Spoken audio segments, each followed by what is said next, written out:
Kuulin vain vaimean naksahduksen, kun selaamani vanha arkistokuva latautui loppuun.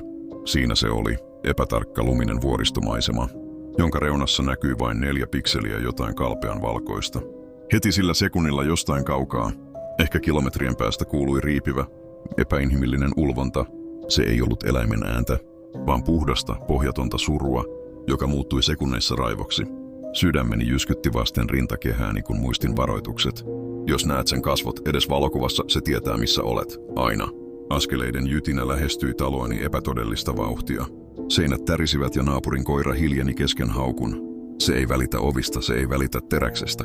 Kuulin, kuinka ulko-oveni murtui kuin tulitikut ja käytävältä kuului pitkien, luisevien sormien raapiminen tapettia vasten. Puristin silmäni kiinni, mutta tiesin sen olevan turhaa. Se seisoo nyt aivan selkäni takana. Tunnen sen kylmän, mädäntyneen hengityksen niskassani ja kuulen leuan loksahtavan auki epäluonnolliseen kulmaan. En voi enää pelastua. Se ei lopeta ennen kuin olen poissa.